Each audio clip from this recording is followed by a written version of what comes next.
Hey, welcome back to Tailosive Tech live on YouTube, ladies and gentlemen. I hope you're having a wonderful Tuesday using some kind of internet service because Amazon Web Services are down, so a bunch of things got knocked out.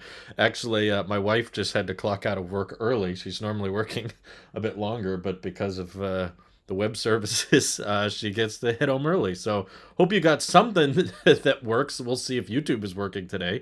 But I also had another subject outside of web services going down to talk about, mostly kind of talking about Apple's roadmap with future Apple Silicon upgrades, not just in the Mac, but also the iPhone, because we've been hearing that they're already working on the 3 nanometer fabrication process for their chips with TSMC, that they're hoping to bring to both the Mac and the iPhone as soon as 2023. So it gives you a little bit of perspective on how much faster Apple Silicon is going to get, given everything we've gotten from the A15 chip and the M1 and the M1 Pro and M1 Max is all built around the 5 nanometer architecture.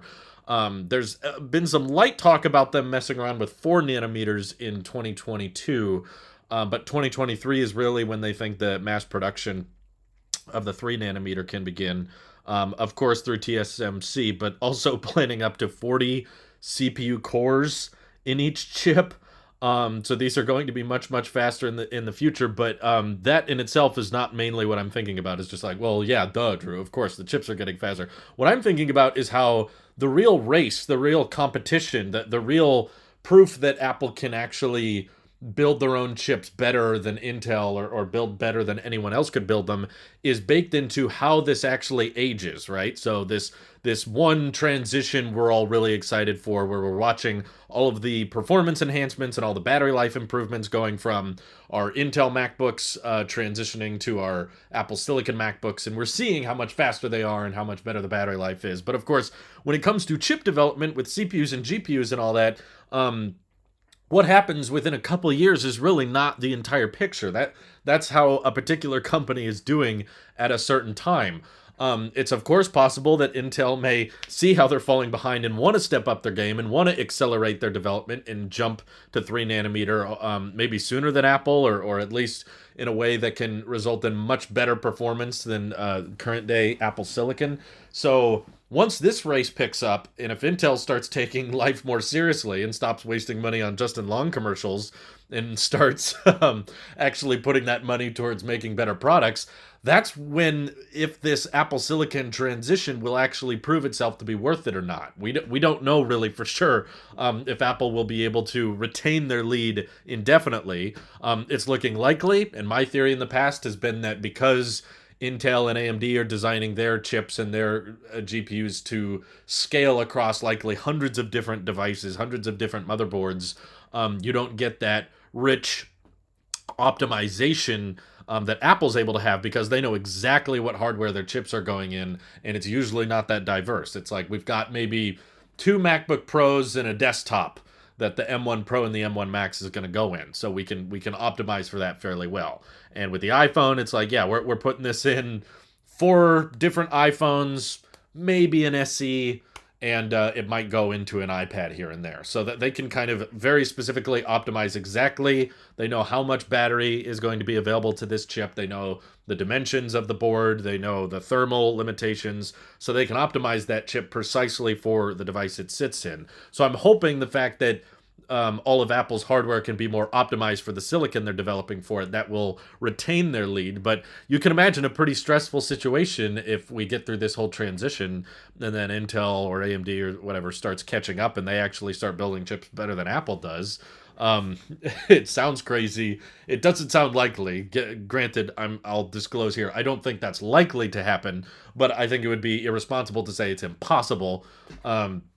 I mean, Intel themselves, as crazy as that comment is, Intel themselves was claiming that their long-term plan is to win back Apple's business by making better chips than they could. So it's kind of game on in this regard. It's like, well, if you think you can build better chips than us, then maybe start making better chips than us. So all of the R&D, all of the investment into making these next generation chips is going to show quite an interesting race that I think Apple's in the lead right now, at least for the market of their own hardware. You know, the computer industry is much bigger than Apple. There's all kinds of markets that's still going to buy Intel for their own reasons and AMD for their own reasons. The only difference here is that uh, Intel is basically just designing the chips. They're not really designing the computers. And they're hoping third parties keep buying their chips. Whereas the trend Apple is now showing is if you're serious about hardware and you start developing your own chips, you probably get much better results than if you outsource the design to a third party, whether it be a Qualcomm. You know, now Google's moving with Tensor. Um, what's the Huawei one called? The Kirin chip or something like that. I want to say Karen, but I know that's not it. What happens when we get below 1 nanometer? Oh, we get into the quantum realm or something like that. Isengard Tom says 3 nanometer will be M3 though. I think probably. We're probably going to get M2 chips next year. Primarily in the new MacBook Air. There might be a Mac Mini refresh, depending on. I don't know. I was really, really hoping the Mac Mini would get the M1 Pro at least. You know, maybe not the M1 Max because that's too much or something. But why not? You know, just making some kind of small, compact Mac with the power that these MacBook Pros have, and selling that for a much lower price. I think it would sell like crazy. But I have a feeling that the reason Apple isn't doing that is because they know it would sell like crazy, and they're worried that it would eat into iMac sales. So similar to Apple kind of restricting their 5K displays to their own desktops for so long, they're not going to really want to, bring the M1 Pro or M1 Max into a cheaper, Mac Mini style device because they know everyone would buy that and they would rather you buy an iMac. So from the business side of things, I get why they don't want to do it. There's an argument to be made as to why it may not financially be the best choice to make a cheaper little box that's rocking all this power, but it's still something I'd love to see. From a consumer perspective, absolutely. I know a crap ton of people that would buy a Mac Mini with an M1 Pro or M1 Max chip in it. But because Apple probably doesn't want that Mac to exist because they know how many people would buy it, I wouldn't be shocked if the Mac Mini just keeps getting the same CPU and GPU that the MacBook Air has, which is probably going to get the M2 chip next year. And then in 2023, that's when we get on the M3 architecture, which, given the 5 nanometer design debuted in an iPhone, I guess I wouldn't be shocked if it's the 2023 iPhone that gets 3 nanometer first. Although I'm having a hard time understanding what the iPhone is going to do with all that power. This is exactly why it needs Thunderbolt, right? This is all ties together. Apple could make their own DeX iPhone, their own version of Samsung DeX, that if you buy this specific dock, that Apple can charge whatever they want. I know people are like, no, Apple DeX would cannibalize MacBook sales. It's like, no, this isn't a mobile laptop. This is your iPhone docking to an external monitor and becoming a Mac that's not as powerful as a MacBook Air. So I don't really see how this architecture would change that, but the only way I could see the iPhone taking advantage of a 3 nanometer architecture is if they started doing some more crazier stuff with it like that, where you're like, okay, you can boot your iPhone into a Mac, but you got to buy this one Thunderbolt adapter that only Apple sells in order to do that. So they can make their money on it. You can restrict it as a pro feature. It's only on the $1,000 iPhones, and it's only when you buy this $200 adapter and you got to use it with our exclusive monitor. They can make it as exclusive as you want. I just like the idea that someone could walk around their office and go home and take their phone out and just dock it with a monitor, and boom, they have their Mac there and everything's stored there. So iPhone gets Mac OS before iPad. Hey, Simon, iPhone still got the calculator and weather app. They're not against the iPhone. I always feel like iPad OS is getting nothing every year. Like they don't give it any attention and love. I'm really happy with iOS. There's little minor things I wish they would change, like I talked about in my iOS 16 wish list video. But for the most part, iOS 15 I think takes great advantage of the hardware that's available to it, as to how capable and how optimized and how easy it is to use a mobile operating system on a display that fits in your pocket. I think iOS does a pretty dang good job. Chris Norton's asked, what are we talking about? Mostly Apple preparing 3 nanometer chips. Oh, Tabby Pear says, I bought a Pixel 6 yesterday. It's amazing. I use it alongside my 13 Pro. My condolences, but good luck. Um, I still don't understand how these chips architecture work. How are smaller chips better slash faster? Should I Google that? Yeah, Googling it will probably answer it better than I can, but I believe it has something to do with the size of the transistors, which means how many operations you can achieve within a certain amount of power within a small enough space. So basically, the higher the architecture, the better the chip can perform with the same amount of power or less power than before. But that's probably an oversimplified, overlooked way of explaining it. I would recommend googling it. That oh yeah, Hummus Yummus is explaining it here. The smaller transistor size means less material to go through, therefore maximizing efficiency. Okay, so maybe I explained it fairly well. I don't know. Um, my issue with them only having M1 on Mac Mini is that you now can't get a truly powerful Mac Mini. M1 is consumer when M1 Pro is prosumer. I would argue M1 is still pretty dang powerful if you consider how much better it was than everything that used to be in the Mac Mini. So when you're saying that the Mac Mini can never be truly powerful, the M1 Mac Mini is still the fastest Mac Mini of all time. It's still substantially faster than the Mac Mini it replaced. So I don't know if you could argue that in the past the Mac Mini was more powerful, because it wasn't. So it's possible that using the M1 or using the M2 chip in the Mac Mini is the way they keep the Mac Mini in its place. Sure, it would be nice if they put more powerful hardware in the Mac Mini, but I don't think they really, relative to the rest of the Mac lineup, I don't really recall a time. I could be wrong. I wasn't following the tech community as closely in the early 2000s because I was a child. Um, well, I'm still a child in a certain way.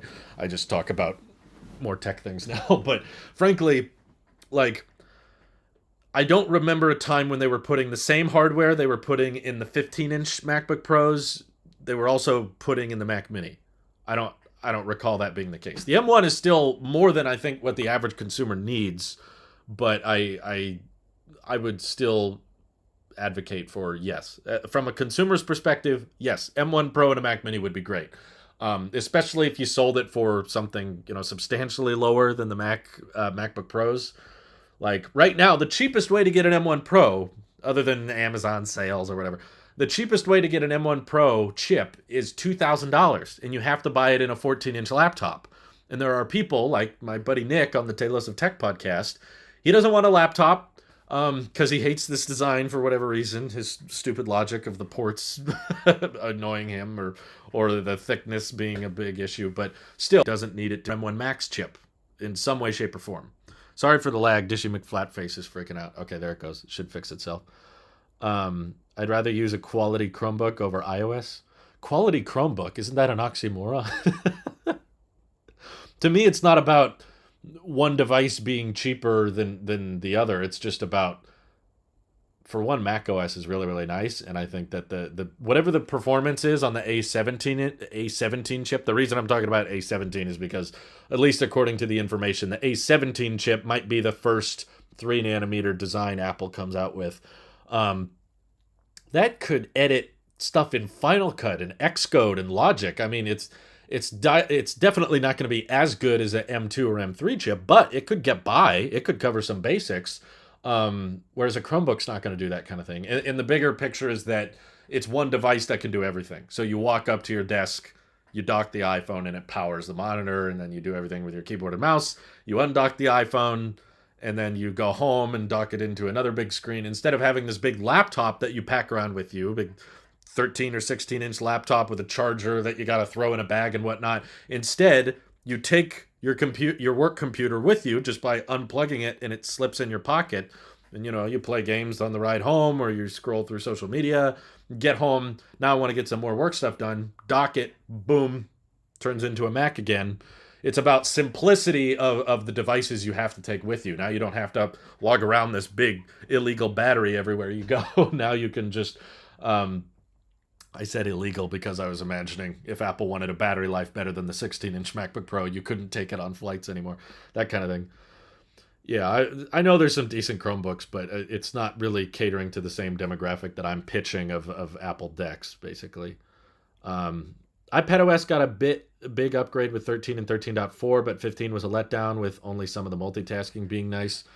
I'm overall very disappointed with it. I don't like having the three dots everywhere, and they completely wrecked my home screen, in my opinion. Like, I was using up way more space, and I had much more apps and information all being displayed on the home screen in iPadOS 14 to the point that I was like, I was neglecting upgrading to iPadOS 15. Most of the time with new Mac OS or iOS upgrades or watchOS upgrades, I'm like, gimme, gimme, gimme. I want to get the latest OS on my phone as soon as possible. I'll put up with some of the bugs. I just want the latest and greatest. iPadOS 15 was the first update where I was like, I don't want to update. I want to keep using iPadOS 14 as long as possible. So I kind of ripped the band-aid off and I was like, well, I'm not going to keep it on 14 forever, so I might as well do it. But I really don't like the home screen. Didn't Google at some point sell a $1,000 Chromebook for whatever stupid reason? They did. In fact, they had some options that went up to like $1,500 or $1,600. But yes, yes, the Pixelbook, I remember. Um, James says Google that and then believe everything. M1 is stupidly powerful for the average consumer. I agree. That's why I'm advocating as to why a pro iPhone that could boot into macOS when plugged into proper hardware would not be that bad an idea. And I don't think it would cannibalize MacBook sales because it's not. A MacBook is something you could use wherever you are. The Apple Dex feature I'm describing can only be used when you're at an external monitor with a Bluetooth and keyboard and mouse. You couldn't do it without that. Which is a completely different price point. It's not an all-in-one design.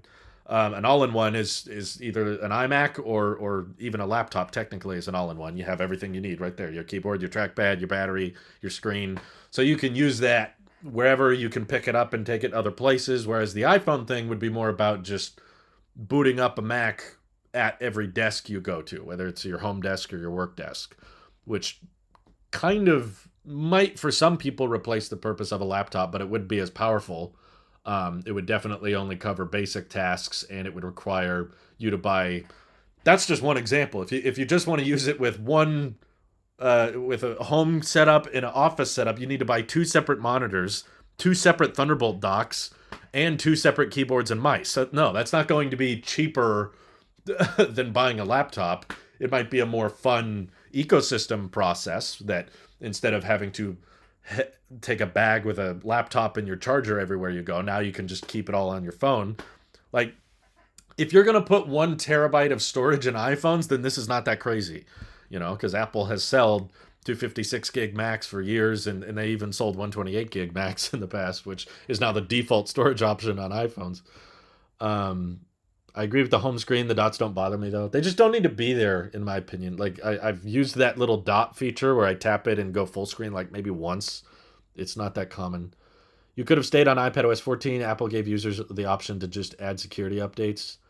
Well, I wanted to review it, express my grievances with it, and it was not sustainable. It was not practical to assume I could just keep it on 14 forever. I have 14.8 still on my iPad. Should I keep it? If you're not bothered by not having 15, then I'd say keep it. I have my apps and folders on my home screen. So do I. It's just I have a lot of apps that I want to tap once and open, and a lot of apps that I'd rather not have to dig into a folder. That's when you got to tap multiple times to access them. So I had a lot of apps, but I could keep it all on one home screen. I could keep it all just on one. I didn't have to swipe through anything. As soon as the iPad unlocked, I had everything I need like one tap away, and then iPadOS 15 broke that. Speaking of crappy, expensive Google products, remember Applesheet rants on Pixel Slate best video? Yeah, a lot of people would call that one the best. So don't buy a MacBook till 2023. No, that's not what I'm saying. If you need a MacBook, get a MacBook. I'm just saying there's no rumors. Let's be clear on this. There's no rumors or leakers claiming that Apple's going to make like an Apple Dex thing where you can boot a Mac off of your iPhone. I just think that use case is something I could see them upselling people on. We're already running out of features to upsell people on in the future. If we're talking next year, what's the iPhone 14 going to offer? What's the iPhone 15 going to offer? I was like, if we got to get crazy and we got to start coming up with use cases as to why iPhone CPUs need to be faster, iPhone GPUs need to be faster. For what? Why do they need to be faster? Well, if you started turning it into something more than an iPhone, like started making it as kind of a Mac replacement, by connecting it to the proper hardware, I I think you could justify that. I think you could actually get people willing to spend the money if they knew that they could replace a lot of their desktops with just one iPhone. Granted, you got to spend a lot of money to do it, but still, Apple wants you spending money. Gal Pardo says, "What other channels do you have?" Well, if you just minimize this live stream or look below this live stream and look at Tailosive Tech, collect that channel, and then go to the channels tab on my homepage, and you'll see all the other Tailosive Tech stuff. But yeah, they will offer what the competition already does, like fast charging, and they've already kind of done that. Faster charging? I don't see it. When do you predict iPhones will have under display camera? Probably like 2 or 3 years after everyone else has already done it. And I don't say that because Apple's slow, Apple's lazy, and Apple can't do. It's because anything that Apple implements to the iPhone has to be scaled at an astronomically higher level than all the other Android companies. They can introduce a feature because they only have to produce it like a couple million times, sometimes less. Like a lot of hardware that comes out on the Galaxy Note or the Galaxy S series is produced at so much lower volume than iPhones that it's like a completely different question for the manufacturing companies. It's like, can you make, you know, a million OLED displays that are 120 hertz and LTPO? It's like, okay, yeah, we could probably produce a million, maybe 2 million of those for the Galaxy Note series. So let's build that. If Apple wants to introduce that feature, they have to say, can you build 50 million of these things? Because that's how many we're going to sell in the next year. And the manufacturer is likely going to be like, no, first of all, manufacturer in this case is Samsung. All the displays we can build of that caliber we're devoting to the Note series, and we don't have the manufacturing capability to scale this to 50 million units. So a lot of the features that Apple doesn't get isn't necessarily because Apple's lazy or they just couldn't think of that. It's because whenever you order a component or you order a feature for your iPhone, you have to make sure that you can keep up with the insane demand your iPhone's going to have. Um, so it's not like Apple can't implement it because they're lazy. It's just that they've got way more demand to fill. So I would say you'll see we're already seeing under display cameras as is in a few limited production runs, but not so much in high volume devices. Not anything that sells at the tens of millions. Um, oh, Pat Wellen, thank you for the super chat. What new features should we expect for iPhone 14? Man, it's a dang good question because I can't think of many right now, to be honest. Um, there's not actually been a lot leaked so far. I mean, there was the big FPT leak, but I wouldn't get your hopes up on that one. Just because it's way before that was like months ago now, and I haven't seen many other leakers agree on that. Uh, there's a lot of talk on whether or not they'll do the punch hole camera, but I think that's counting a lot on what display technologies are available when they're starting to mass produce the thing. I personally don't believe they're going to erase the camera bump next year. As much as I may like that, I don't think it's going to happen. Um, I hope that the pressure from the European Union pushes Apple to switch to USB-C because that would be great. But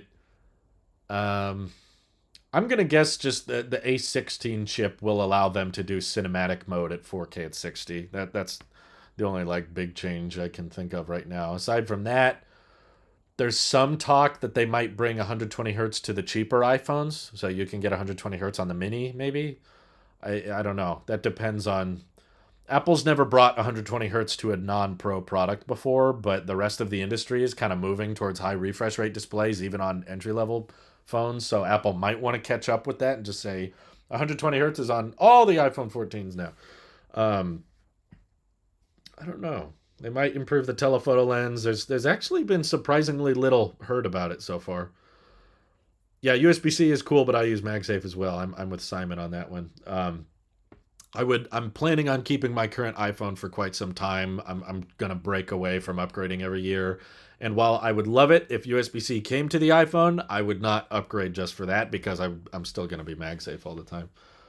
Um, James says, I started using computers when the Time Sinclair 1000 was new. Oh, interesting. Does anyone know what that is? Anyone in the chat? Do you remember? Oh, Dustin Butler super chatted. Thank you. No message, but appreciate it. I like my 13. Great battery life. Yeah, mine is great too.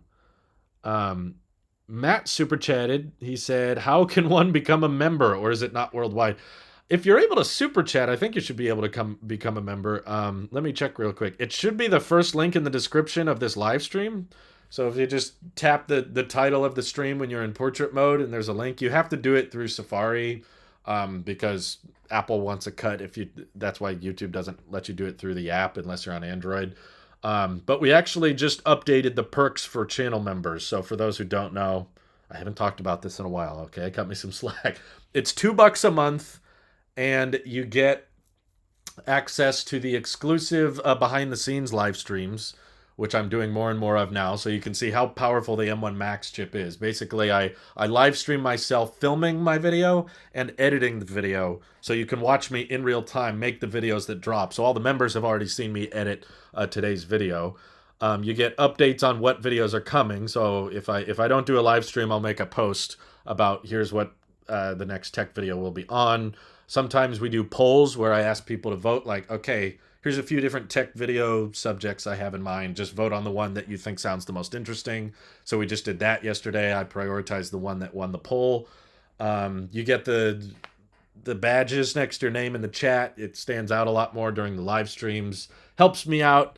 And the badge next to your name changes the longer you're a member for. So it should be available if you're capable of super chatting. I don't know why it wouldn't be, but yeah, that's almost as cheap as YouTube would make me let me make it. So helps me afford all of these expensive tech products. But yeah, the live streams we've been doing with the members have been pretty fun. They're very different from these because I'm not really talking the whole time. I'm kind of working and filming and editing, and people see all the mistakes I make and cut out and that kind of thing. But anyway, same with Watch 7, not great battery life, but charges really fast. That's true. I'm going to try to keep my 12 mini for a while. Love the 5.4 inch form factor. Yeah, if we wouldn't have gotten 120 hertz this year, I definitely would not have. I would not have upgraded. I would have kept the 12 mini much longer. Let's see. For the iPhone, GPU improvements are warranted for camera features. However, I do agree iOS needs to be more versatile, like adding a DeX feature for those who don't care about the camera. Well, I just think it doesn't have to become more versatile. It's just if you want to take advantage of the hardware getting faster and faster, because I already think the A15 chip is plenty fast for the iPhone, and now we're talking about A16, A17 chip upgrading to the 3 nanometer architecture. I'm like, if you want to take advantage of that power, put some freaking Mac OS on there. That would be awesome. Let's see. He got the M1 Max to stutter on the last editing stream. It did stutter. I don't know if that was a bug or if the M1 Max chip was getting maxed out, but Scale PC Games, thank you for the super chat. M1 Pro 16-inch with 32 gigs of RAM is like 4,200 Australian dollars. Is it worth it to upgrade to M1 Max 24 core for an additional 300? Why are there barely any vids on the 24 core? I don't know. Maybe it's expensive, so people didn't want to buy the 24 core and 32 core variant, but I would say the biggest differences are going to be noticed in the GPU department. CPU department, not so much unless you're doing maybe more video editing stuff like I am. It just depends on the person. There's not a one size fits all. I mean, if you're just using this for school or light video editing and that kind of thing, the only time I would say you should consider getting the M1 Max for video editing is if the export time is really, really important. I think there's some people that make that out to be a bigger factor than it really is. You know, I'm doing, for these member streams, I'm doing live streams of my display, and I'm editing 4K at 60 color corrected ProRes footage. So that's a lot of data that the GPU is chugging through. Whereas someone who's just making one video every other day or doing one video project for school once a week, does it matter whether the video exports in 5 minutes or 10 minutes? If you're doing one video a week, I don't really think so. If you don't see yourself in that time crunch a lot of it, I would say no, just M1 Pro is still plenty fast. You still have the same number of CPU cores on the Pro and the Max, so that additional GPU is going to be mostly noticeable if you're doing, again, more graphics intensive tasks. But um, I've seen a ton of people really, really happy with the performance the M1 Pro offers. So if my answer is, if you're questioning if it's worth it, it's probably not. Like, the only people who should be getting the M1 Max are the people that know about it and know that it will make a difference to them.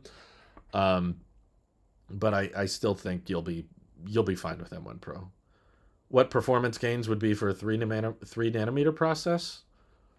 I don't know. It's hard to measure exactly, but I would expect at least another 20%, maybe, or 30%.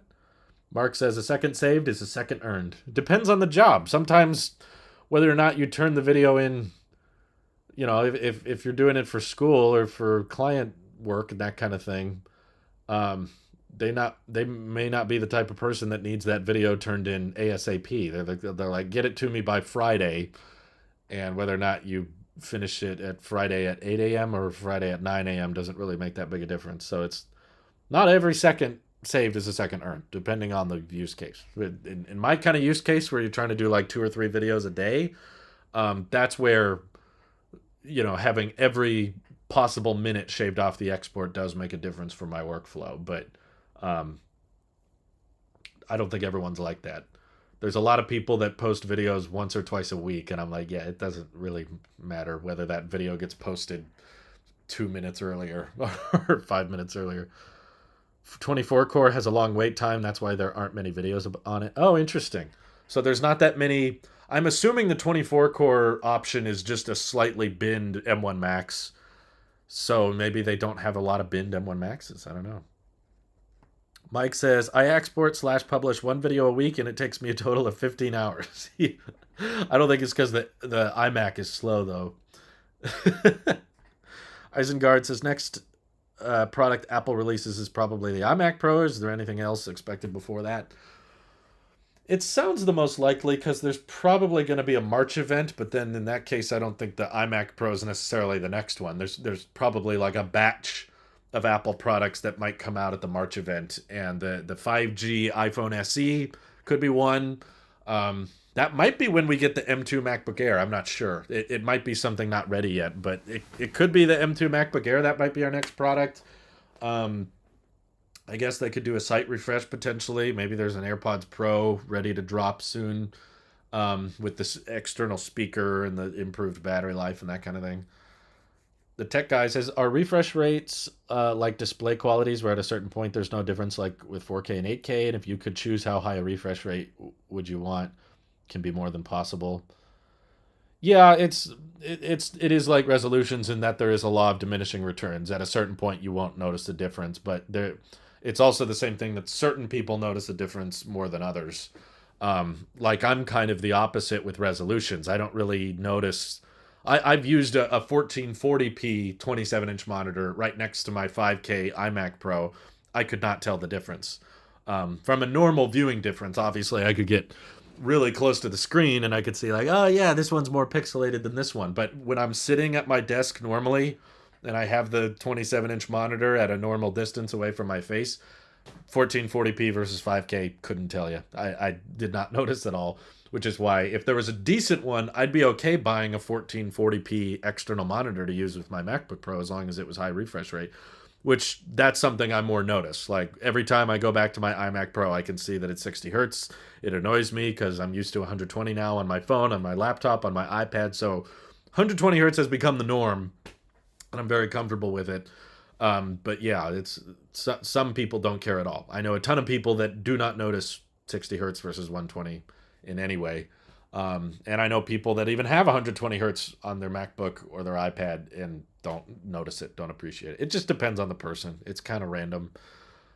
It's not always an objective thing. But with 4K and 8K, size is a bigger impact. Size has nothing to do with refresh rate on displays, at least that I'm aware of. 8K can make a bit more of a difference on a larger screen. Like, if you have an 8K monitor that's 60 inches, that is a bit easier to notice than 8K on a 27-inch monitor. It's harder to notice. I would find it humorous if Apple put the M1 Max in the iPad Pro. I I think it's crazy, but I also think putting the M1 in the iPad is kind of crazy as is. It's like you're fast enough, iPad. Stop getting faster until you can actually improve the software to take advantage of it. Um, I get paid by the hour. Why would I hurry? I see your point. Yeah, that's true. That's a that's a better example I should have used. Some people are paid by the hour, in which case, why would you want the video to export faster? Edit on an Intel machine if you're paid by the hour. Do you use your iPad Pro anymore since you got the M1 MacBook Pro? I still do use it for video thumbnails.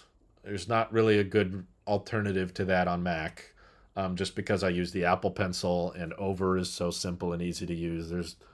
I haven't been impressed with any of the photo editing apps on Mac for video thumbnail creation specifically. I know there's like Photoshop and stuff, but that's not really what I'm looking for. Um, I think PPI is possibly more important than resolution. It's not an objective thing. It depends on the use case. Hey, Matt8352 became a supporter. Thank you. Appreciate it. Thank you. I'll see you in the next editing stream. Thank you very much. M1X and iPad Pro and M1 and iPad Mini. Ugh. I like how Ben is still using the term M1X, even though we know that's not it. Cody says, what would Apple have to do to show they are serious about environmental sustainability and right to repair? I have an iPhone, iPad Air, and Intel MacBook Air, but I want a Fairphone, something fierce. Well, you're welcome. Vote with your wallet, I would say. That's a great way to show what matters to you in a company. I just don't think that's the majority of users. I watched MKBHD's Fairphone video, and I think he wrapped it up in a good point, but the Fairphone, what is it, the 4? The Fairphone 4? It's kind of perfect example of how when you make something modular and built around upgradability and repairability, you have to compromise on a lot. An equally spec'd Android can achieve much greater specs or much better performance or better battery life or better camera quality. And I don't think at the end of the day, most consumers are going to care. I do think a segment of the market will care about upgradability and repairability, but the sales of the Fairphone will speak for themselves. People want a phone that just works really, really well. I would say the best repair is no repair. A phone that just lasts and you don't have to worry about it breaking is likely the end goal that Apple's trying to achieve. It's kind of a defeatist attitude to approach it as this will break, so let's make it really easy to fix when it does. Because now when you're talking about selling points of your product, you're actively talking about how it's going to break and it'll need to be fixed. And Apple marketing wise is probably not going to want to highlight that. They're just going to want to say it'll last, it'll be fine, and you'll get much more years of support out of this. So Fairphone 4 is a great example, in my opinion, of like, yeah, if you try to make something completely modular and upgradable, this is what the outcome. This is what the outcome of that is. And the unrepairable or the parts that make it hard to work on iPhones are likely some of the things that allow it to be more streamlined or mass produced at an insane scale that can match the demand they have for it. And build in and bake in features that people care about and make it feel premium and make it feel luxurious. Because end of the day, when people spend hundreds and hundreds of dollars, sometimes $1,000 on their phone, they don't want it to feel cheap and plastic and like it's gonna fall apart on them. They don't want to be thinking about how can I replace this when it breaks? How can I replace this when it breaks? There's a segment of the tech community that cares about that. I understand, but I don't think that's the majority. I think that's a small sliver of the overall phone market. So it's admirable. It's cool that they do that, but I think for the sake of Apple sales, and it's not exactly all Apple's fault. Apple, Samsung, Google, they're going to make what people want. And I think it's not that Apple's making it hard to repair. It's just that Apple's Apple's prioritizing what people are looking for in a phone. And I don't think repairability and modularity is high on the list of things people want in their phones. Most people, granted, yes, there is a segment of the tech community that really cares about that, and they will spend money on the devices that prioritize that. And that's fine. I'm all for that. But I think it's more complicated to mass produce these expensive products that are constantly iterating in design internally and externally every year. It's more difficult to make those modular and repairable than people realize. I think it sounds simple from the outside, and then when you start thinking about, okay, we got to mass produce 50 to 70 million of these things, and we want all of them to be capable of this, that, and the other thing. Once you see all that, you're like, okay, maybe this isn't this isn't like a little box you check at checkout that says make it repairable, done. That's it. Um, my AirPods being weird today. They keep randomly disconnecting. AirPods just don't work a lot of the time. It's frustrating. I'm holding off on 120 hertz devices until my 60 hertz devices bite the dust because I know that I will recognize the difference and won't be able to use 60 hertz again. That's fair, Mike. Understandable. If iPadOS doesn't improve much beyond good as tablet software, I expect the M1 iPad Pro to get at least 10 years of software support. Considering the Air 2, which is very old, got like 7 or 8 years of support, I think. It's not that crazy to imagine why the M1 would get 10. That's a long time. My 11-inch M1 iPad Pro is faster than my computer. Yeah, the M1's pretty dang fast. That doesn't surprise me. Um, Intel is being very useful right now. My room was at 50 degrees and now is 60. My thermostat is set to 75. I love my iPad Pro. It's my main home computer. It's fun to use. I just really dislike laptops. Yeah, it's fair. There's also not, but they're also not trying to make the phones last forever because they want us to upgrade. Right, but they're not actively talking about that as a selling point. Whereas when you're talking about a repairable phone, you have to openly acknowledge that when this breaks, you can, fix it. It's like most companies that sell phones in high volume don't want to talk about that kind of thing. There's always a chance for a phone or anything to break, so might as well make the phone as repairable as necessary, especially since phones nowadays can't do much more than phones from 5 years ago. Yeah, but there's compromises involved when you make them repairable. As Marquez pointed out in that video, like a Android phone of the same price can do a lot more. So are consumers going to choose to have modular repairable phones that last 5 to 10 years, or are they going to choose to have non-repairable phones that give them better features, better battery life, better cameras, better displays? Okay, they're not as repairable, but they're better for when they are working. What is the consumer going to choose? I'm guessing the flagship. They're going to take the non-repairable. At least that's time and time again as the industry has tried to make things modular and repairable. That they don't seem to outsell the non-repairable. From what I can tell, there used to be most phones used to have removable batteries. LG was fighting for that cause for quite some time. I remember them bragging about that as a selling point. You can easily swap the battery out and put a new one in, and you can just buy up a bunch of batteries, and that's much faster than recharging. And how many phones have removable batteries now? It's pretty dang low. It's gotten less and less popular. A lot of phones that used to advocate for it all stopped doing it. And I don't think they stopped doing it because everyone wanted it or everyone wanted to use it. Yeah, we are talking about Android here, so making sure the Fairphone lasts 5 years is kind of funny when the software support isn't going to last that long anyway.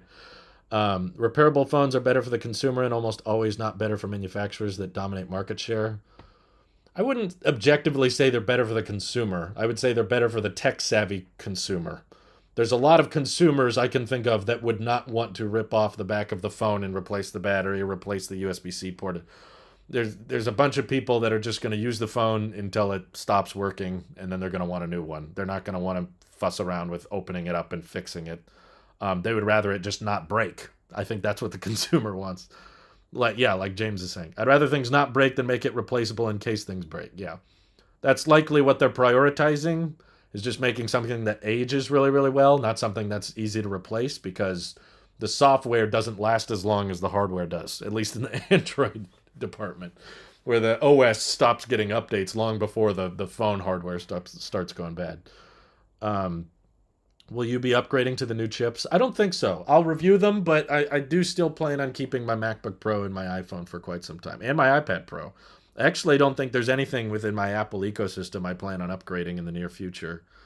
Um, the only thing I'm slightly, mildly interested in is headphones. Um, my AirPods Pro are getting kind of old, and I don't like how bad the battery health is on them. And I I was kind of interested in the over ears because I know the battery's much bigger, so the talk time will last a lot longer. But I don't. I really don't like AirPods Max and all the compromises they made with them. And they're over a year old now, so I feel like it's kind of late. Plus, it's super expensive. Um, and yeah, as Alpha said, LG used to be this huge advocate for, expandable storage and swappable batteries that you can easily replace and take out and move. And now LG's not making phones anymore. you know, they are not in the phone business. So it seems like the companies that don't really prioritize those things sell the best. So I consider that as a example. I consider that as a great example of what do consumers care about with phones. Do they care about the battery being replaceable? Do they care about the storage being upgradable? If they would, they probably would be buying the phones that offered those things, and those phones didn't sell that well. Maybe they liked those features, but those other phones weren't prioritizing what mattered more, and that's what Apple catered towards. Apple catered more towards the software, the longevity, making sure that resale value stayed high, and making sure that the updates lasted longer. And sure, they prioritize other things that meant that the repairability and the modularity of iPhones was not prioritized, but they still sold extremely well. So it's like, to me, that's what sells the best is a good indicator of what people care about in phones. That's what I kind of look at. People vote with their wallets. Um, Cody says, good point. I work at Amazon and I see the level of waste they go through, so I have taken a greater interest in the sphere. Trying to take care of that is good, and I think Apple's doing mostly the best they can. I mean, they'll do the best they can without sacrificing on the product quality, which is what I think they would have to do if they wanted to make an iPhone the same amount of repairable or the same amount of modular as a Fairphone. They would likely have to compromise on the experience a lot, which they don't want to do. They want to keep delivering the same product people enjoy, but they're looking outside of the smartphone and outside of the tablet or laptop experience, and how can we environmentally help outside of making sure the experience is still good, which is, I think, the key. You can't get that many people on board with sustainability if it involves too many compromises. That's why I'm such a big fan of Teslas, because they're getting people excited for electric vehicles, even if they don't really care that much about the environment. Tesla's point is like the electric vehicles don't have to be compromises. They don't have to be sacrifices. They're supposed to be like better cars. It's not about whether they're more sustainable or not. It's about, are they better than gas cars? And I think that's what Tesla has done with their product. Is convinced a ton of people that EVs can be better than gas cars in every way, not just environmentally. So that's kind of what Apple's trying to do. Is they're like, we're trying to find environmental ways of being smarter, with the packaging and using recycled materials and using less plastic and taking out the charge bricks so that we can move more of these phones and tech products with less semi trucks and less boats and less airplanes, without compromising on the end user experience. Because if you just compromise on the end user experience too much, no one's going to buy it. And I think the Fairphone sales will be evident of that. It's like, okay, you went all in on sustainable, and how did you sell? How many people actually bought and kept using the Fairphone? Compare that to how, I doubt the Fairphone will even be in the top 15 or top 20 best-selling phones globally. So it's like, okay, you found a market, sure, but is it going to move a bunch of people over? I don't think so. In my view, that's what happens when you compromise too much on the end product. It's like, yeah, I'm sure you can make a very repairable modular phone, if you compromise on the specs and the display and the battery and the camera. If you compromise on all those things, yes, you can make it much better, but then people aren't going to buy it, which kind of defeats the point of trying to get everything more sustainable. And it's not going to work to just try to convince everyone that they should compromise. That won't work either. Well, everyone should just settle for less. Yeah, good luck with that. I don't think it'll work.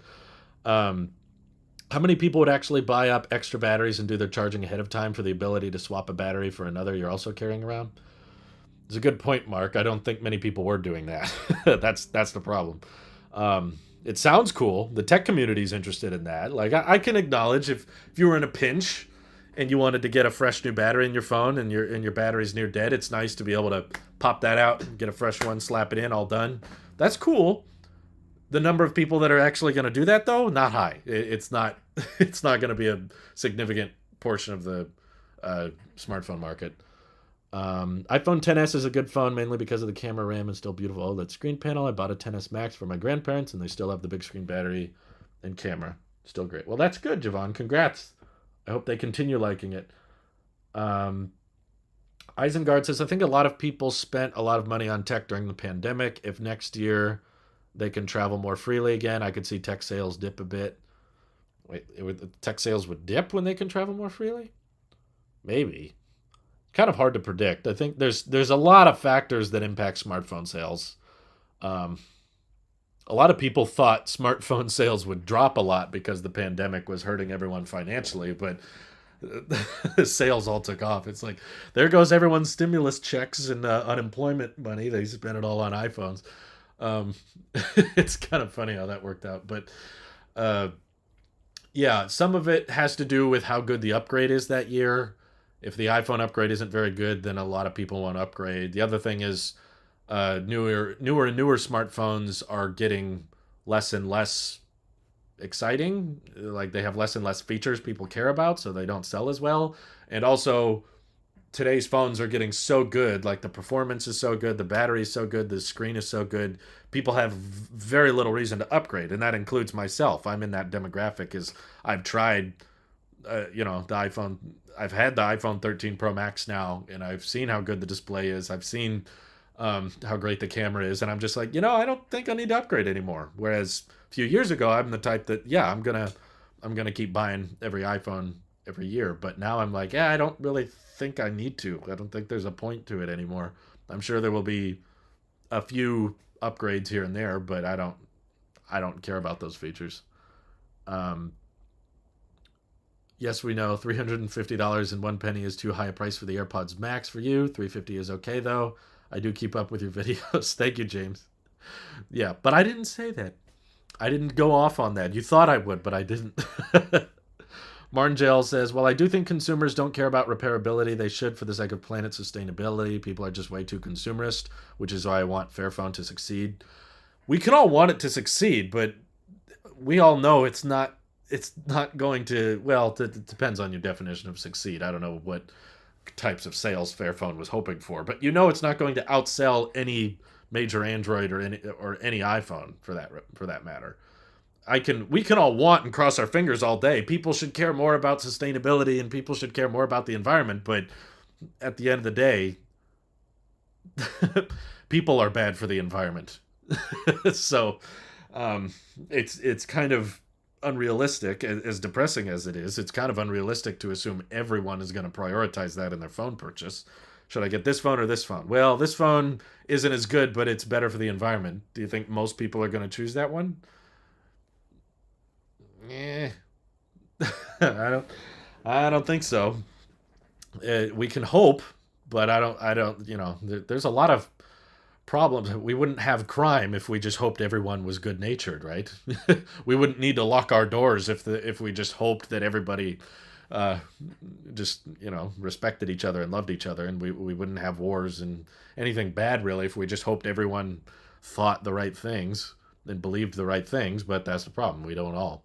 So in order to get everybody on board with sustainability and caring about the environment, you kind of got to make sure there's as little compromises as possible, which is what I think Tesla's doing. Joseph says, do you think Apple is doing enough for the environment?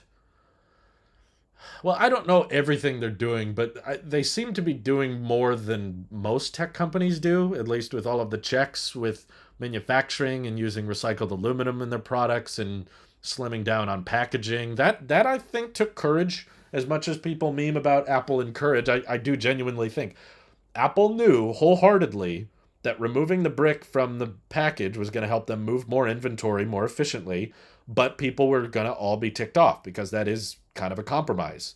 But I think that's proof of a compromise people were willing to live with, because the iPhone 12 still sold really, really well, even though they took out the brick. But they knew there would be backlash for that. There was no way Apple thought everyone would cheer them for that. They were well aware people would be annoyed. by the removal of the headphones and the brick, and that people were going to like that. But Apple just said, where can we compromise in a way that would benefit the environment? And yeah, this one might annoy some people, but we think overall it's the right decision. So they did it. And that was before really anybody else in the smartphone industry did it.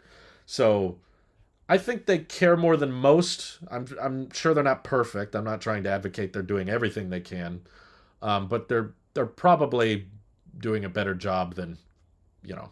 There's bigger companies you should worry about, like oil and gas companies, and our own government subsidizing so much oil and gas as is. It's like there's much bigger problems than Apple in the environmental space, I think.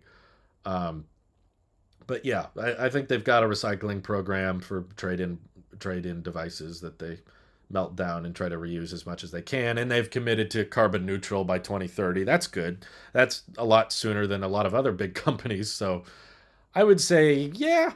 I don't know exactly what they could. I haven't seen a good example of what they could be doing that would help more, other than severely compromise on how good their devices are. Um, just like, yeah, just ruin the iPhone to make it more repairable. It's like, I'd like to think there's a way you can do both, but I'm just not convinced there are, based on how the Fairphone 4 looks. I'm like, well, that's what you got to do when you make it repairable, and that's not what I want. I Longwood swap my battery as batteries don't last. That's true, but I think what Apple's experiencing is that batteries will last the life of the phone, in regards to how much software it gets. Like, people will hold on to a phone even when it stops getting software updates and keep using that same battery it's shipped with. So the idea is to just give it such a good battery that it never needs to be replaced, rather than make it replaceable, because that typically makes it more compromised. Apple needs to allow all their parts to be able to be repaired. They will not do this unless forced to. I don't think it's as simple as that, though. My issue with that is Apple will build as many devices as they can, and what is often dictating how many devices they can build is how many parts they have access to. So they're already opening up with the self repair program, and they're trying to make more and more components available. But if you make every single component replaceable, you have to build substantially more components than you make devices. So less money will be made, and that's why they sign contracts with a lot of manufacturers, is because they're like, what limits our throughput of devices is how many parts we have. So it's easy for us to sit back and just say, yeah, we'll make it all replaceable. It's like, that's like us saying have an infinite number of every part that goes into the phone, and be willing to ship that to anyone in the world at any time. It's like, the supply chain, especially now with the chip shortage, I don't think it's as simple as people would like to believe. I'll just make an infinite amount of every component. Apple can't build spare parts specifically just for repair, especially with a chip shortage. Yeah, I don't think it's. I think there's probably more they could do, yes, but I would like to. I don't really believe it's as simple as a lot of people make it out to be. They just make more. Just make more of those parts. Um, let's see. The Fairphone 4 did succeed. It succeeded the Fairphone 3. There you go. Totally for right to repair, but if we get rid of the phone to be recycled, that would lessen the impact. There are things with right to repair that many don't talk about. Um, I think that the term right to repair is a little bit uh, misused, because the argument I always see is, it's like, it's my device, I should have the right to open it up and do what I want with it. It's like, you do, but the right to repair movement has nothing about giving consumers more rights. It's about forcing companies to provide things. So I would argue it's more so right to parts. It's like, I should have a right that every company should be forced to give me every part I ask for when I open this up. It's like, okay, that's more about access to certain things. It's not really so much repairability. It's your device. You can do what you want. There's not going to be a police at your door if you open up your iPhone and start messing around with it. There's a guy who added USB-C to the iPhone because he felt like it. That's not illegal. Apple's not going to sue him for opening up the iPhone, which is what I think the terminology gets mixed up with a lot. Is it's that I should have a right to work on my own device. You can. It's just, should every company that sells a product be forced to provide unlimited supplies of every component that goes into that product? That is where I might push back a little bit. It's like if they want to do it, great. I'm not against them offering it. Like the self repair program that Apple's starting now is like, okay, cool. If you want to let people do that and you want to provide them with the instructions and provide them with the tools necessary, that's cool. But if should a government step in and force them to do that for every product they ever make? I I don't know. I could see slowing down a lot and making mass production of lots of different products more difficult. It's like, well, your wait time on this product is 3 to 6 months. Why? Well, because we don't have enough parts. Why don't you have enough parts? Well, because we had to designate a bunch of excess parts towards all the people that are going to try to order the individual components. Like, I think a lot of Apple's best selling products probably could not have been built if they had to design them from the ground up as repairable and each part had to be accessible to everyone. You probably couldn't do that with the Apple Watch or AirPods. Those are notoriously known for not being very upgradable or repairable at all. So, could you have built those with as good as battery life or as good as sound quality if you had forced them to be all repairable and every component could be replaced? I don't know. I'm not sure if you could. That's why it's easier the Genius Bar to give you a new one than fix your broken one. Yeah, it's probably quicker turnaround time than to try to wait until the old one has been fixed. Let's see. Misrepresenting me, I understand it makes more, but there is a middle ground, and Apple certainly can use metrics to have on hand. Not perfect, but good. Well, I'm not trying to misrepresent just you specifically. I'm referring to the movement as a whole because I know a lot of people that are just like, just make every component replaceable and that kind of thing. Um, I got an impressive mail from Fairphone today. Our 6-year-old Fairphone 2 is being upgraded to Android 10. That's 7 years of software support. Wow, that's impressive. I just want to know how many people are still using the Fairphone 2. Like, what is the numbers on that? How many people held on to it for that long?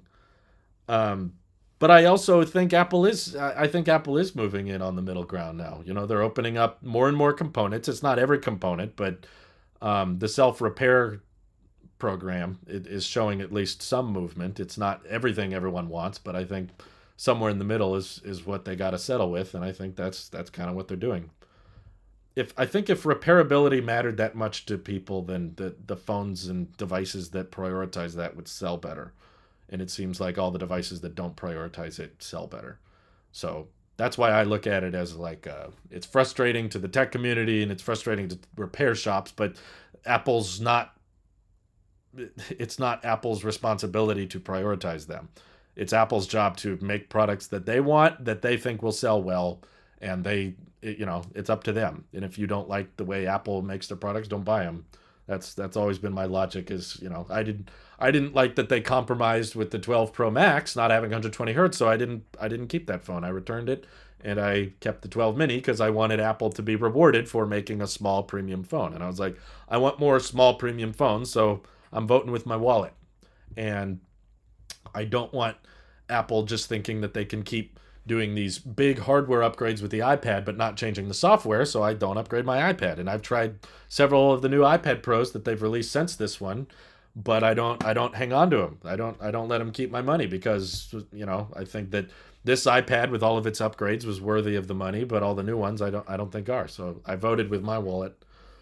If Apple does go through with their plan of selling their components to consumers, then we should give them credit. I think that there will always be like a give an inch, take a mile type thing, though, because obviously they opened up more of their components to individuals, and there were still a lot of people saying, "Oh yeah, yeah, it's not enough though. They're still not doing enough." It's like, what? Will there be an enough point ever, or will it always just be like could be better? As long as there's a company like Fairphone that's making like every single aspect replaceable, then people are still going to complain about the iPhone not being as repairable or as easy as something else that would not scale or sell as well as the iPhone will. So I'm like, yeah, part of me is like, I don't think you'll ever be happy. There's just, you know, improvements that are made that we should give them credit for if they want it. But I was not super excited about that because I don't plan on working on my own device. So for me personally, I was like, okay, I'm happy for the people that will use this service, but I'm definitely not in that camp. Another reason new devices may seem like incremental upgrades because those of us in tech likely already have the latest. That's true. That's also my argument as to why Apple typically will release a new iPhone every year, even though people will say, should Apple stop doing every year because the upgrades are so small? It's like, well, they're not small to the people that upgrade every 4 years. And you don't want to be selling a phone with 2 year old technology to someone who's upgrading and going to hold on to that phone for a long, long time. Um, so I get why they want to release once a year. And actually, compared to a lot of other companies like Samsung and OnePlus and Google and whatnot, once a year is actually pretty slow. Other companies release far more phones than Apple does. I think out of all the major Android OEMs out there, they all release usually like 5 to 10 phones a year. And Apple releases 4, sometimes 5 if you get an SE, but it's pretty rare. Um, you just gave me a justification to shop more. I vote with my wallet. Exactly. The iPhone uses glue. Apple sucks. Yep. That's probably what it's going to be like for a long time until you design the phone exactly how, Fairphone does. Then there's always more Apple could be doing, but you just have to try to think of things from multiple angles of like it may not be as simple to make the phone exactly what you want. Otherwise they would probably be doing that. There might be some compromises involved when you make something more modular. Isn't part of right to repair the implementation of software that supports third-party parts? Currently, if you replace a camera, you get a permanent iPhone error message. That might be part of it. I'm definitely not one to talk much about it because I'm not well versed in the subject, but um, I don't believe that's the primary argument about it. Um, there may be certain, again, that's another example of things you want to look at from both angles. If there's certain compromises in security or access to the software, if you allow third parties to tap into this part of the motherboard, is that a backdoor that someone can utilize to get into the phone illegally? I don't know the ins and outs of why they make those decisions, but I could understand why there's certain parts and components because Apple can be outed in the news or liable for third party repairs that go bad. Like I remember all the stories of like an iPhone catches on fire. It doesn't matter who replaced the battery in it, but Apple gets negative press around that. So I'm not completely sold as to why Apple should just let every component be third party or um, non-verifiable replacement because they get a lot of the backlash when something goes wrong. So they likely want to be a bit more certain that nothing's going to go wrong with certain parts being accessed or certain things being plugged in. So I'm really the worst person to ask about this. I don't know the ins and outs. I just try to think of things from multiple perspectives and not just one of just like that should be this way and that's that. And the only reason it isn't is because they suck and they're evil and they hate us. It's like, could there be some logic behind it? I don't know. So I try my best to think about all those types of things before I just stick to an opinion and never budge on it. But typically, when I stick to an opinion that I feel very confidently about, it's because I've thought about it from several perspectives, and I don't see a downside. Whether it be bringing dual boot Mac OS to the iPad or bringing Apple Dex to the iPhone, I try to think of it from as many perspectives as possible and think why would this argument not work or why would this argument counter mine. I try my best. Simon says, I just have gadget insurance. My insurance company deals with it. That's probably what most people want. Thanks for talking about a tough subject. Well, I'm an idiot, so don't trust what I have. I'm probably going to get a bunch of clips from this live stream out of context. Drew's a moron. Yep, I agree. Feature I value. I don't care much about security or privacy or repairability, so I'm really disconnected from this subject because I don't know much about it and it doesn't impact me much at all. If Apple decided you can replace any true depth camera system or any camera system or every display with third party, I wouldn't care. I'd be like, okay, great. Happy for the people that want to do third party part replacements on the iPhone. But I just know with my devices, I'm not going to do it because I don't break my devices. First of all, I just baby all my tech. Second of all, even if it was broken, that's not the approach I would go because I know there's risks involved and I want it verifiable. I want it first party, and I want it through Apple just because I've had good experiences with Apple customer support and repair in the past. So I'm gonna keep doing that. Um, it doesn't impact me if a third party goes wrong, third party replacement goes wrong, gets in the news, and Apple gets all the bad flack for it. I don't care about that, but I can understand why Apple may care about that. That's all I'm trying to say. Like the Note 7 battery issues, Samsung got the blame, not the battery manufacturer. I think both were at fault in that. That's a bit different. It wasn't like Note 7s were going bad because third parties were doing something wrong. It was manufactured poorly, and the battery was not. Someone, both that whoever was was it LG? Someone was screwing up. Someone was overlooking something. Maybe it forces the companies to offer a solution to those, similar to how the Pixel 6 has the fingerprint scanner software. I don't know if I don't know. I'm always hesitant to anytime we talk about should a government force a company to do X Y Z, because I'm kind of more of a believer in the free market of just like the government should be just a referee on the sidelines, not a player. Like Elon said, I don't agree with everything Elon says. There's a lot of stuff I actually fundamentally really disagree with. But one thing I do agree with on Elon said was just that um, government, especially with how crazy the spending is right now, needs to look for ways to do less. Back up. Let the free market do what it needs to do. Don't the businesses that sell things people like will do well because they've created a service and they've created a product that people value, and the companies that prioritize things that people don't care about won't do as well because people won't buy their product. So I think for the most part, there's got to be some regulation, but for the most part, that system will take care of itself. Whether or not we need, because I feel like Apple's doing great and their customer satisfaction is pretty dang high. And sure, the rigorous tear down tech community and repair shops get angry about some of Apple's decisions, but I'm kind of in the boat of like, why does Apple care? It's like, are they mad that Apple decided something, or are they mad that consumers gave Apple the power to do these things and get away with it? Because that's why Apple's so profitable. That's why Apple has so much money, is because they prioritized things that people cared about in their products.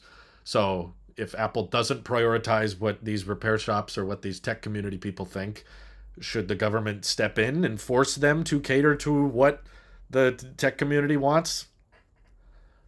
I don't think so personally, but that's just me. The government should step in when it comes to the environment because it's not always in the company's best interest to care about it, not always at least. The government should is the start of a lot of sentences that get very political fairly quickly. But I mostly agree, like with environmental things, yes. I just am not convinced that this is of the top priority of environmental change. I think we just like to look at big rich companies because we think, oh, they're the problem. When in reality, there's a lot bigger weights on the environment than Apple making sure their devices are repairable or not. I don't think that's the biggest bottleneck towards climate change. Um, I would say probably reducing spending should come first, figuring out a way of getting the crazy spending out of control. Um, I like the government competing, like USPS is cool. Competing is the right term. Is USPS really competing, or is it just, you know, because the government doesn't get money for free. We're paying for that. It's kind of a company. It's kind of something. Um, it's like a company that can't go bankrupt, so it just spends more and more of someone else's money. The government should give me an Iron Man suit. There you go, because I would like that. Analogy I just came up with. Did you see the meme about the Taco Bell having the same 9 ingredients but having 30 ways to enjoy them? To your point, give us every ingredient in every way. Every ingredient in every way. It's interesting. Environment will be fine. No, I think I do agree the government should check for, environmentally bad practices, and if they do something out of control, then to step in and intervene. I'm just not convinced that e-waste is the biggest issue. It's a issue, but I don't think that's the primary one. Like the amount of Team C's, check out Team C's, support that cause. The amount of plastic that gets in the ocean, or the amount of pollution caused by non-renewable energy, or internal combustion engine, and the amount of oil drilling and all that type of thing. I just, not everything is going to be perfectly clean for the environment. So you got to prioritize which ones matter the most. Like Marquez said, was was the building that took pictures of the phone that they used for marketing powered by solar panels? Were the solar panels using plastic that was recycled when they were manufactured? And did everyone who built those solar panels at the factory drive an electric vehicle that was charged by solar to get that? Like going back through all the supply chains, not everything is going to be 100% sustainable, but you have to figure out where the biggest problems of climate change are and address those first. And I don't personally think e-waste is super high on the list, and that's why I don't think government necessarily needs to get involved to the point of every component needs to be replaceable or that kind of thing. I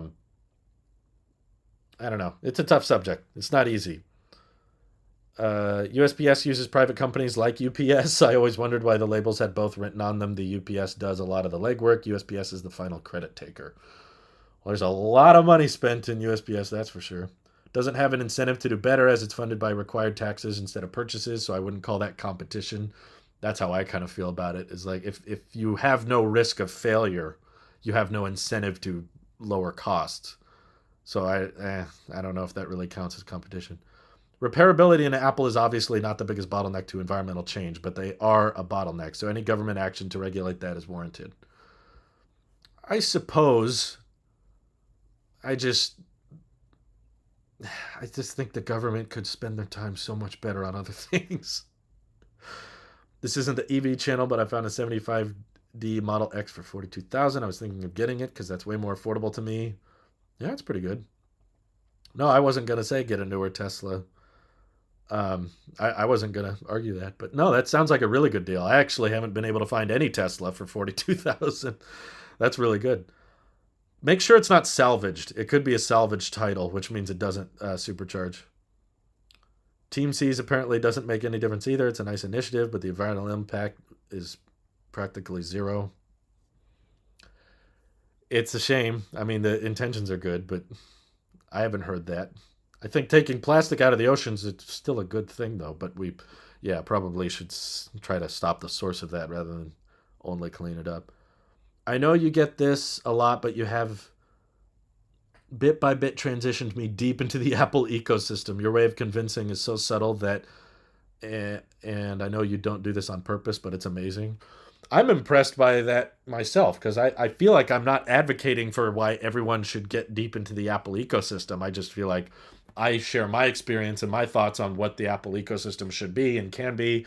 And if you've been watching my videos for a while, you guys know I complain a crap ton about Apple a lot. I am always ranting on why they should fix this or change that.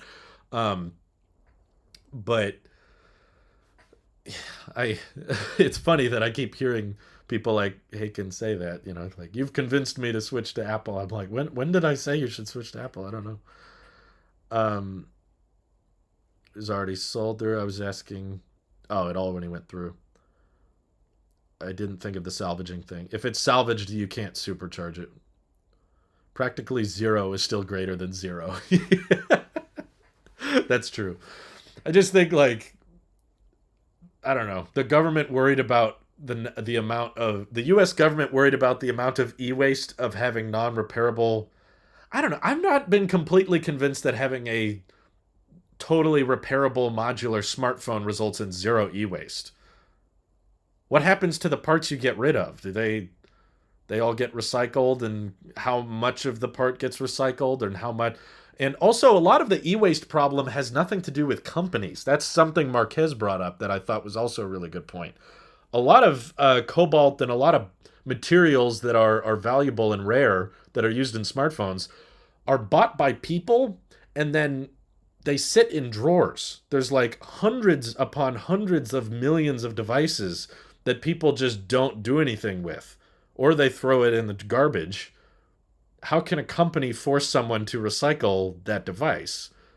I mean, maybe they come up with some recycling program, but in order for that recycling program to be even remotely affordable or interesting, they have to offer pretty low prices because they're not going to see that much of a return in the BYT is like, hey, don't ask too many questions. I feel like a lot of the e-waste problem is outside of companies' control, though. That's just that's just part of it. A lot of it is just people being irresponsible with how they store and even Marquez. How many phones does he have sitting in his drawer?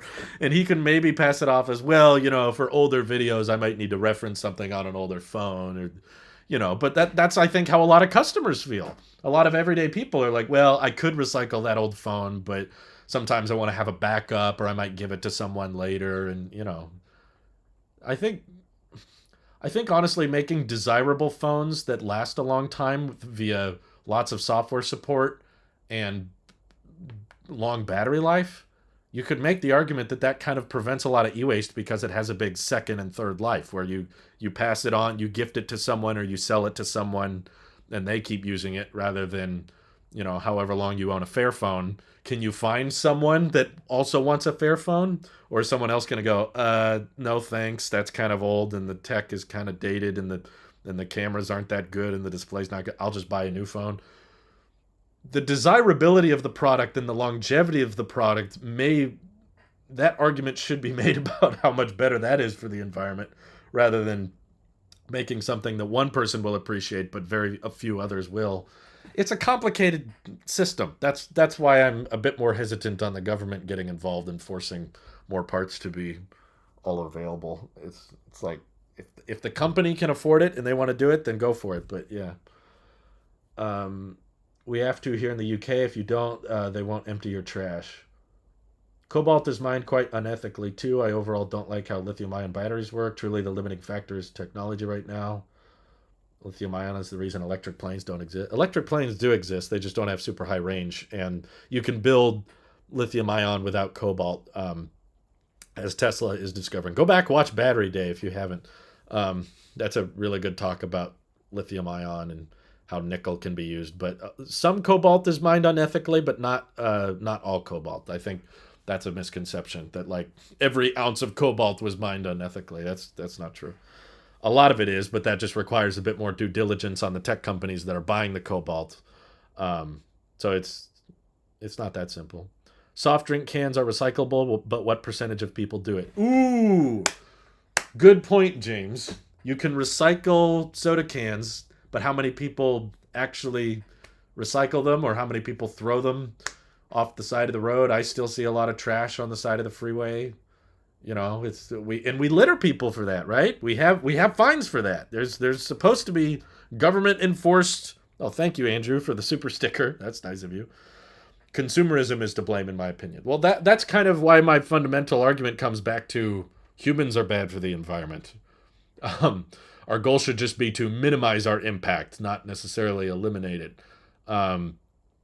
So certain things you can't really completely get rid of, and some things you can. It's a tough decision.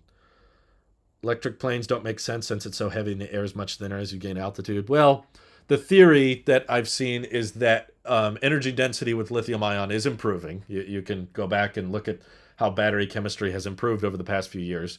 And Elon Musk believes that as the energy to weight ratio improves, electric planes will make more and more sense as time goes on. Right now they don't make sense, but he believes that sometime later this decade you could get the watt hours per kilogram to around 400 or 500.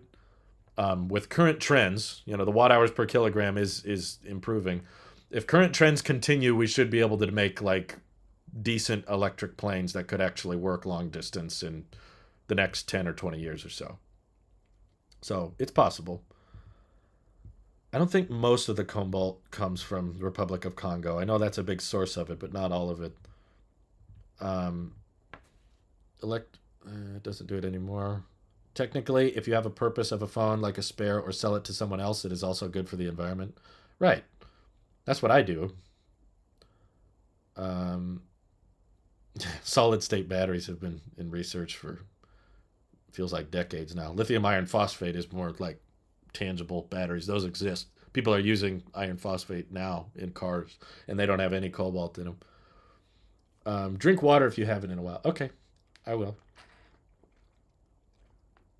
Why don't I get my 5 cents per can back when I recycle? Well, it's because recycling the materials doesn't really warrant that much of a return for the company recycling them. Um, yeah, I like the Sam Raimi Spider-Man trilogy. Go watch Tailosive movie reviews. We me and Mike reviewed them. Check out Tailosive movie reviews. We've been reviewing every Spider-Man film, counting down to No Way Home. Old tech is better sitting in your house somewhere than a ditch, landfill, or the ocean. I guess that's partially true. In Germany, everyone recycles bottles. Really? There's not a single piece of litter, right? Every single bottle gets recycled. No one has ever dropped a bottle off the side of the road. Go through Germany, there's not any litter anywhere. No one has ever thrown a bottle out of the car. I don't know. I have a harder time believing that. Water is good. Um, Part of the e-waste issue is partly blame on the consumer. That's why education on the issue, in addition to regulation on products, are important. Yeah, I think it's probably a majority consumer issue. I don't know how much of it really can be fixed by companies. Um, no, I haven't heard of Adam something, but I know exactly the type of argument whoever that person is used to say why Teslas and cars are a bad idea. They're a good idea. Trust me.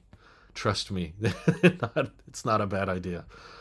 The argument is either the batteries are too use too much precious metals that's hard to mine, which is not necessarily true, or that we should just use public transport for everything, which is also not scalable or sustainable or practical. It will just not work in a huge number of regions. Um, I don't talk about religion much just because the internet's not a good place to talk about it. Sorry. I just haven't had good if we were one on one, if it was just you and me, I would love to tell you about my religion. But when you're talking with hundreds of people and you're online, um, people say things that they wouldn't say face to face because they're protected by a keyboard, and people label you certain things. So that's why I don't talk about it. But sorry, can't answer that. Well, I guess I could. I just choose not to. Just walk. Walking is better for the environment. Humans are better if humans are bad for the environment. That's chats and for tuning in. This was a lot of fun. Um, I am gonna be live again for channel members when I'm editing my future tech videos. So stay tuned for that. Oh, last question. Pretty sure that in Germany you get money back when returning your plastic bottles. Homeless people pick them up out of the trash and of the streets to get money for them. So yeah, we do the exact same thing here. I'm just saying, not every single bottle gets recycled. That's an overgeneralization. They discourage public transit, which is much more efficient. Yeah, that's not going to work in like 90% of the U.S. It's just the cities aren't laid out in a way where public transit works, and especially in places with farmland. And also the government does not. They're spending crazy right now, and there's not even much good public transport. So advocating as to why they should spend even more on public transport, that's good luck. It's a lot of wishful thinking, but that's not it's not how it works. Anyway, thank you all for watching. Hope you have an excellent rest of your day. Take care. Bye.